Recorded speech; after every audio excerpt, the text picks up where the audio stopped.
Les klaxons américains résonnent dans Whitehall avant même que la colonne n'apparaisse. Churchill s'arrête, le cigare à moitié consumé, en voyant les premiers chars US glisser entre les façades noircies. Il lâche une phrase brève, couverte un instant par le grondement des moteurs, et toute l'allée se fige. Londres, début 1942. Le froid tient encore Trafalgar Square, et la bruine accroche les capots des véhicules arrêtés au bord de Whitehall. Churchill avance d'un pas lourd, entouré de 2 officiers qui peinent à suivre son rythme. À quelques rues, les troupes américaines terminent leur mise en ligne avant l'entrée officielle dans la capitale. Une démonstration destinée autant aux Londoniens qu'aux observateurs étrangers. Un M3 Lee apparaît le premier. Le grondement de son moteur casse le silence du quartier administratif. Les passants se serrent contre les murs pour laisser passer la bête, haute, anguleuse, couverte de traces de sel et de boue, venue des ports de débarquement. Churchill l'observe sans un mot. La haute tourelle secondaire lui arrache un léger mouvement de tête, comme s'il en évaluait déjà les limites. Pas de discrétion avec ces engins-là, souffle un officier américain en avançant à pied, casque relevé. Il tente un sourire vers Churchill. Londres s'habituera au bruit, répond Churchill, sec, sans ralentir. Derrière le premier char, une section de half-track remonte la rue. Les roues claquent sur les plaques métalliques posées la veille pour protéger les pavés. 2 soldats américains, armés de Springfield, scrutent les fenêtres. On sent une tension inutile, presque maladroite, comme s'ils attendaient un tir embusqué dans une ville pourtant alliée. Un policier britannique leur signe qu'il n'y a rien à craindre. Le plus jeune soldat hoche simplement la tête, les lèvres pincées. Churchill s'arrête pour regarder l'un des half-tracks s'immobiliser près du trottoir. Un mécanicien saute au sol, ouvre le capot et vérifie en urgence une durite qui fume. L'odeur d'huile brûlée s'étale sur la rue. « On les a poussés un peu trop vite, je crois », dit le capitaine US qui supervise la colonne. « Vite, c'est encore trop lent pour ce qui nous attend », réplique Churchill. La pluie s'intensifie. Des civils se rassemblent sous les auvents. Certains applaudissent maladroitement, d'autres observent en silence, intrigués par ces silhouettes massives venues d'outre-Atlantique. L'un des chars s'arrête un instant, et son équipage ajuste l'antenne radio. Une voix grésille, difficile à comprendre. Le chef de char se penche par la trappe. « Problème de fréquence avec les Britanniques, sœur. On essaie de joindre votre poste central. » Churchill hoche la tête, contrarié mais sans commentaire. L'interopérabilité promise sur le papier se heurte à la réalité de terrain, et cette scène le confirme trop vite. Un nouveau bruit résonne au loin. D'autres engins arrivent depuis le Mall, retardés par des embouteillages civils. La démonstration, prévue fluide, se transforme déjà en procession hachée. Churchill se redresse, tire une bouffée de son cigare et reprend sa marche. Très bien. Voyons ce qu'ils valent quand Londres ne marche pas à l'heure. Un aide-de-camp britannique presse le pas pour le rejoindre. « Sœur, la presse est déjà en place près de Downing Street. Ils veulent votre première réaction. Ils l'auront quand ces chars sauront garder une ligne cohérente, pas avant. » Une bourrasque fait claquer la bâche d'un half-track. Les soldats remontent leur col, prêts à suivre les ordres d'un homme qui n'a pas encore décidé s'il voyait en eux un renfort massif ou une complication stratégique. Whitehall, 10 minutes plus tard. La colonne américaine franchit l'angle de Parliament Street, mais une pluie plus dense trouble la visibilité. Les phares jaunes s'allument un à un, dessinant une ligne hésitante dans la brume. Churchill avance jusqu'à un petit groupe de policiers qui tentent d'ouvrir un passage pour les civils. L'air est chargé de gaz d'échappement et de vapeur qui s'échappent des radiateurs. Un Sherman nouvelle version, encore rare en Europe, se présente derrière le M3 Lee. La silhouette est plus compacte, la tourelle mieux dessinée. Un officier britannique le remarque aussitôt et s'approche de Churchill. Voilà enfin quelque chose de plus pratique, sir. Suspension plus stable, d'après eux. Churchill suit le char du regard, sans répondre. Les chenilles, plus larges, mordent les plaques d'acier sans glisser. Un détail, mais il le note. Le Sherman s'arrête brusquement. Le chef de char ouvre la trappe, tend la main à un sous-officier au sol. « On doit ajuster la rotation de tourelle, monsieur. Humidité infernale. » Le sous-officier acquiesce, frappe 2 fois sur la paroi et appelle un mécanicien US.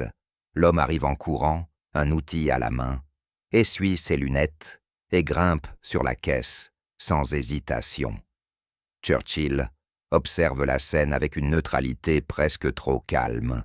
Les civils londoniens se massent désormais derrière la barrière improvisée. Beaucoup découvrent ces blindés pour la première fois. Une femme, tenant une enfant par la main, demande à un policier « Ils sont là pour rester ?» Le policier esquisse un geste vague. « Ils sont là pour aider, madame. Le reste, on verra. » Un fourgon militaire britannique s'approche pour transmettre des consignes. Le conducteur sort à moitié. « Sir, le War Office signale que la presse américaine veut filmer l'avancée. Depuis l'entrée de Downing Street, ils demandent un alignement impeccable. » Churchill lui répond sans lever la voix. « Qu'ils attendent. On ne force pas un convoi sous la pluie pour une caméra. » Le Sherman redémarre. La tourelle tourne lentement, cette fois sans à-coups. L'officier américain qui accompagne la colonne s'approche de Churchill, trempé malgré sa capote. « On veut vous montrer que nos équipages s'adaptent vite, sir. Londres n'est pas simple à manœuvrer. »« Personne ne vous demande de grâce, » réplique Churchill, « seulement de la cohérence. » Un bruit sec éclate depuis St. James's Park. Pas une explosion, un simple conteneur métallique qui tombe, mais les soldats américains se crispent aussitôt. Quelques fusils se lèvent réflexivement vers les toits. Les policiers britanniques lèvent les bras, agacés. « Pas de menace, baissez ça !» Le plus jeune soldat américain obéit le premier, visiblement honteux. Churchill se tourne vers l'officier US. « Vos hommes sont nerveux. Londres n'est pas un champ de bataille. » L'officier inspire lentement. « Pas encore, sir. » Une phrase courte qui change l'atmosphère. Churchill ne répond pas, mais son silence suffit à tendre l'air. Il se remet en marche, cigare serré entre les doigts. Les chars recommençant à avancer, un par un, comme s'ils cherchaient leur cadence dans une ville qui ne leur appartient pas encore. Plus loin, au croisement, une section américaine tente de faire passer 2 half-tracks côte à côte pour les photographes. Mauvaise idée. L'un des véhicules dérape légèrement, sa roue mord un trottoir, et il faut 3 minutes de gesticulation pour corriger l'erreur. Un officier britannique souffle entre ses dents. On va devoir réorganiser toute la séquence avant Downing Street. Churchill hoche simplement la tête. Oui, ils apprennent, nous aussi. La pluie ralentit enfin. Le convoi reprend une forme plus compacte. Une légère fumée sort du pot d'échappement du Sherman, signe que le moteur chauffe trop vite dans ce trafic constant. Un mécanicien US, marchant à côté, pose la main sur la plaque arrière. Trop chaud, on réduit la vitesse. Un signe passe le long de la colonne. Churchill lève les yeux vers Big Ben, noyé dans la bruine. La démonstration prend du retard, mais quelque chose dans le mouvement de ces hommes et de ces machines suggère une cohésion en train de naître. Downing Street n'est plus qu'à 2 angles, mais le convoi avance au pas. Le sol détrempé transforme chaque virage en manœuvre calculée. Churchill, suivi de 2 officiers britanniques, observe comment les conducteurs américains gèrent les rues étroites. Les feux des chars se reflètent dans les flaques, éclairant les briques sombres et les fenêtres fermées. Un M3 Stuart, plus léger, s'insère devant un half-track pour resserrer la formation. Le chef de char lève la main. On accélère un peu, on doit rejoindre le Sherman pour la prise d'image. Mais en avançant, le Stuart glisse sur une plaque humide et doit corriger brusquement. Les chenilles mordent le rebord du trottoir, emportant un morceau de pierre. Les Londoniens sursautent. Churchill tourne la tête vers l'officier américain à ses côtés.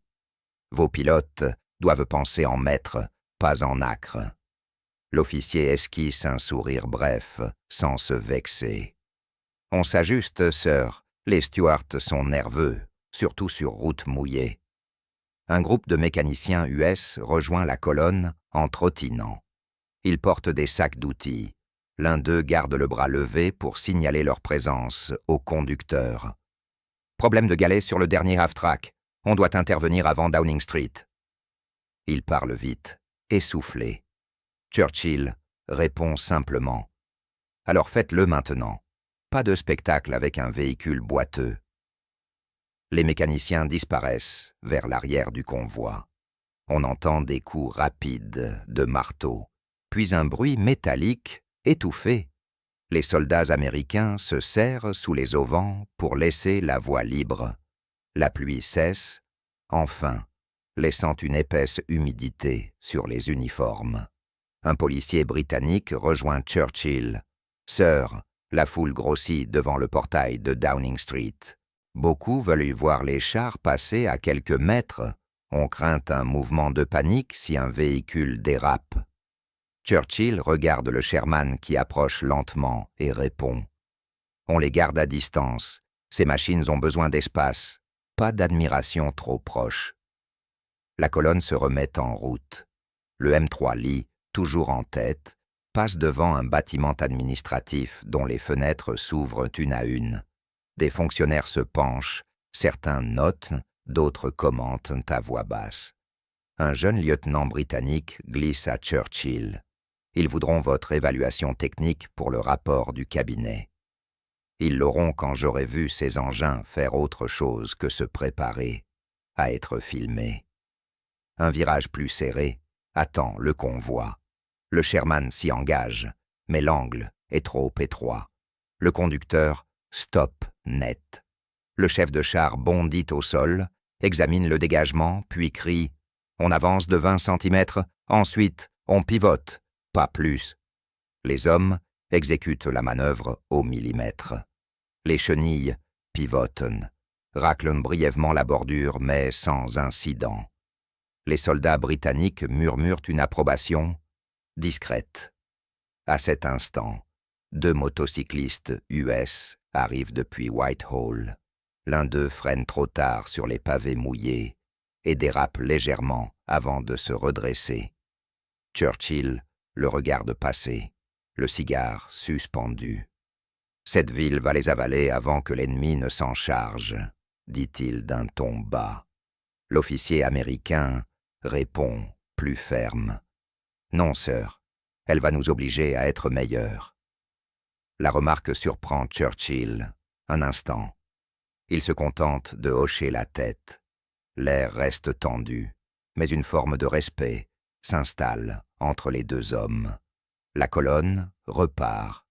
À l'horizon, juste au bout de King Charles Street, les barrières de Downing Street apparaissent enfin. L'espace s'élargit un peu, mais la pression monte.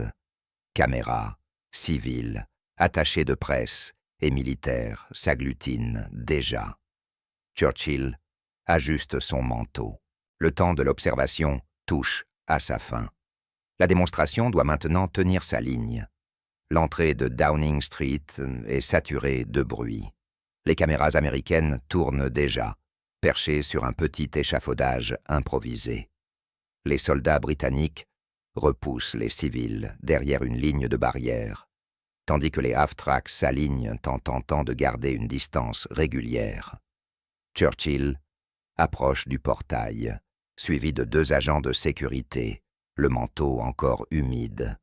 Le M3 Lee ralentit avant le virage final. Le conducteur sort la tête. « Virage trop serré, monsieur. Si on passe direct, on accroche la grille. » Churchill s'avance, inspecte l'angle sans émotion apparente, puis lance, reculé de 50 cm, engagé d'ensuite en biais, pas de précipitation. L'officier US hoche la tête, répète l'ordre à son équipage. Le moteur rugit, le char recule lentement, puis pivote comme indiqué. Les civils, silencieux, suivent la manœuvre du regard. Quand le M3 Lee franchit l'entrée sans incident, quelques applaudissements timides éclatent.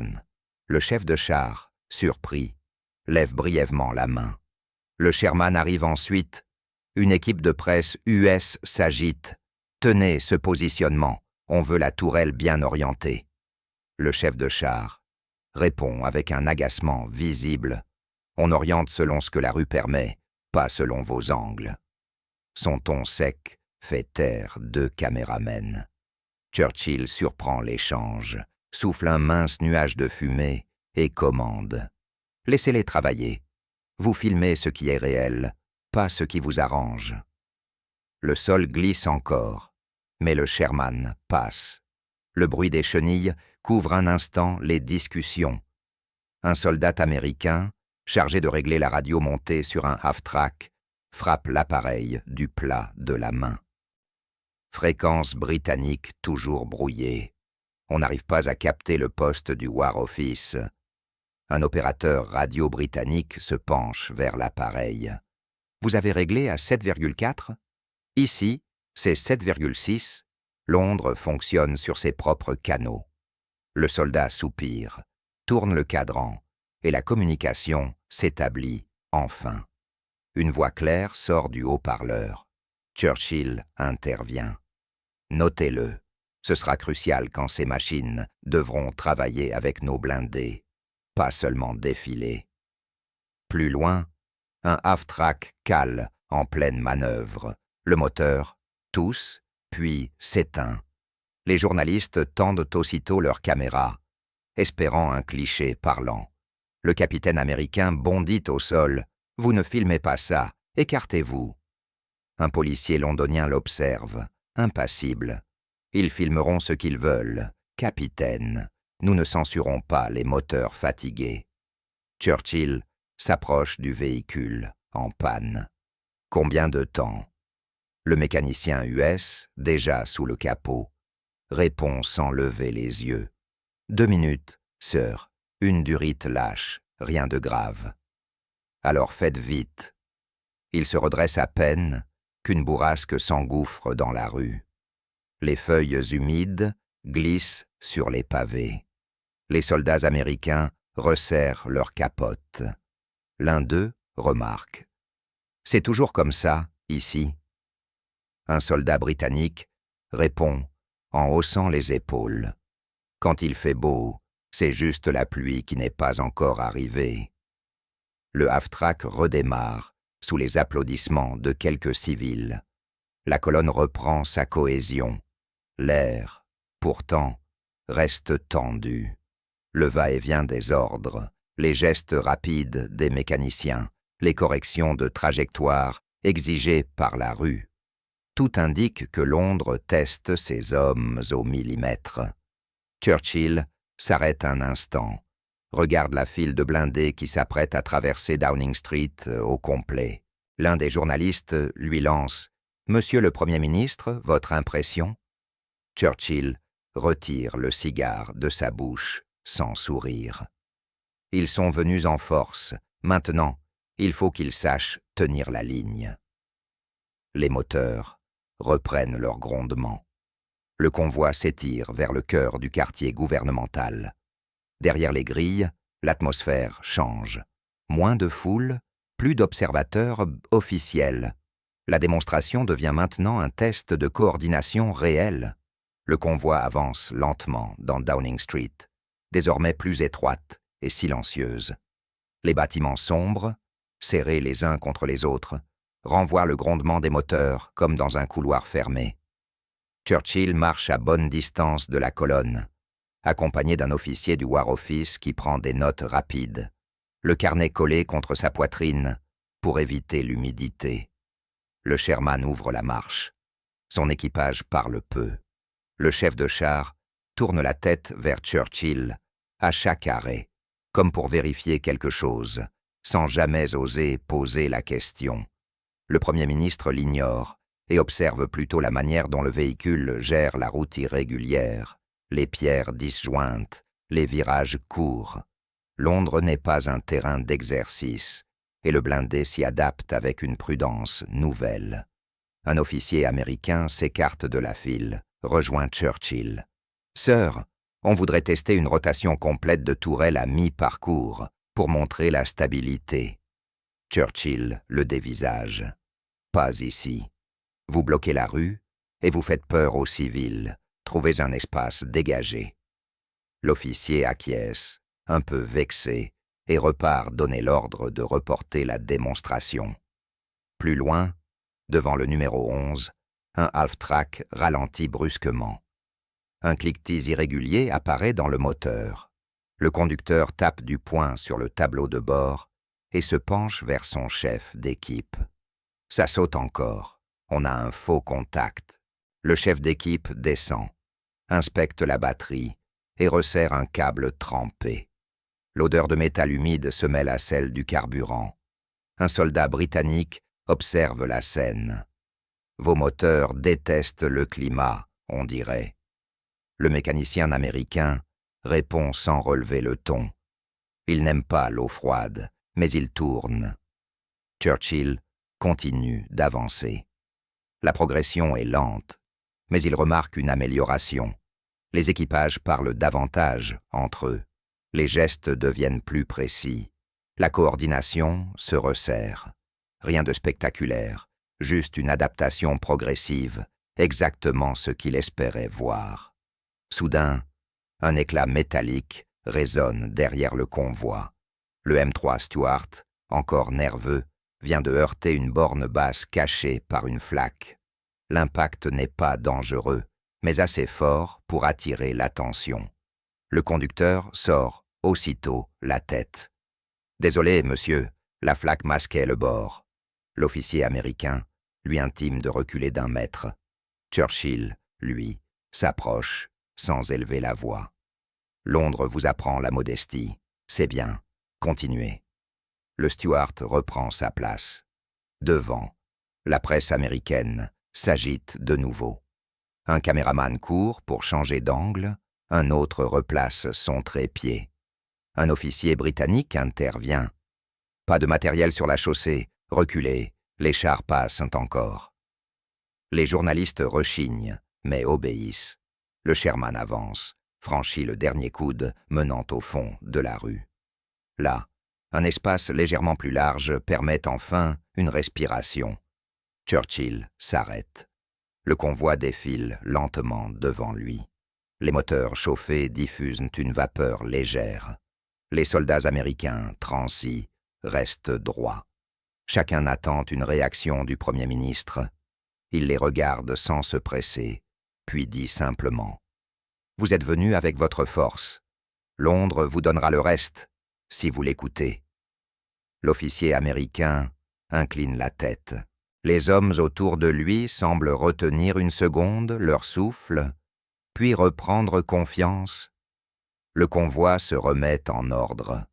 Il ne reste plus qu'à rejoindre le point final de la démonstration, là où les commandements alliés attendent une conclusion officielle. Une dernière consigne traverse la colonne. Distance correcte, pas d'à-coups. On sort de Downing Street proprement. Pour la première fois, la voix n'est ni stressée, ni hésitante. Elle sonne comme un ordre clair, posé, accepté par tous. La colonne débouche du fond de Downing Street pour rejoindre la petite esplanade qui mène vers Horse Guards Road. L'espace est légèrement plus ouvert, assez pour autoriser une manœuvre plus large. Les officiers alliés attendent sous un auvent, dossier sous le bras, prêts à évaluer la démonstration. Le bruit des moteurs s'apaise enfin. Les chars ralentissent. Les half-tracks se stabilisent. Le Sherman s'arrête à l'endroit prévu. Son équipage reste immobile, le souffle visible dans l'air humide. Un sergent américain descend, ajuste une sangle mal fixée, puis recule d'un pas pour présenter son véhicule. L'attitude est simple, contrôlée, loin du désordre des premiers instants. Churchill observe cette retenue nouvelle. Pas un geste de trop, pas un mot inutile. Un officier britannique s'approche de lui. Ils se sont assagis, sœur. Londres leur a mis un rythme. Churchill répond. Pas un rythme, un cadre, maintenant. Ils savent où ils mettent leurs roues. Le M3 Lee, plus massif, rejoint sa position avec un léger grondement. Le conducteur coupe le moteur dans un souffle lourd. L'équipage descend aussitôt, inspecte les boulons, essuie les flaques d'huile sur la caisse. Pas pour la presse, celle-ci reste en retrait, mais pour vérifier que l'appareil tiendra en conditions réelles. Cette rigueur tardive arrache un bref signe de tête à Churchill. Une dernière tension surgit lorsque le half-track, ayant calé plus tôt, arrive sur l'esplanade. Beaucoup attendent une nouvelle panne. Au lieu de cela, le véhicule se place sans accroc. Le mécanicien saute au sol, lève le pouce en direction du capitaine américain. Le capitaine esquisse un sourire rare. Voilà, ça, c'est propre. Les officiels alliés avancent enfin. « Monsieur le Premier ministre, dit un général britannique, les Américains demandent votre première impression pour le rapport commun. » Churchill éteint son cigare du bout de sa semelle, regarde la file de blindés alignés, encore fumant. Sa réponse tient en une phrase. Ils ne sont pas venus pour défiler. S'ils gardent ce qu'ils ont montré à la fin, ils seront prêts. Le général acquiesce et se tourne vers l'officier américain, qui laisse échapper un discret soupir de soulagement. Les hommes se dispersent peu à peu. Les caméras rangent leur matériel, les soldats relâchent leurs épaules, les mécaniciens referment leurs caisses à outils. Le convoi n'a plus rien d'un spectacle. Il ressemble maintenant à une force en train de se construire. Churchill jette un dernier regard vers la rue, d'où ils sont sortis. La pluie s'est arrêtée, mais tout scintille encore d'humidité. « Londres vous teste tous, dit-il à voix basse, sans s'adresser à quelqu'un en particulier. Et ce n'est que le début. Les chars repartent vers Horse Guards Road, un par un, dans un bruit plus mesuré qu'à l'arrivée. Rien d'héroïque, rien de spectaculaire. Juste des machines qui trouvent enfin leur cadence dans une ville qui ne pardonne pas le désordre. La démonstration se termine sans éclat, mais avec quelque chose de plus solide. Un début de coordination réelle. Les chars américains, maladroits à leur arrivée, quittent le quartier gouvernemental comme une force cohérente, taillée par les contraintes de Londres.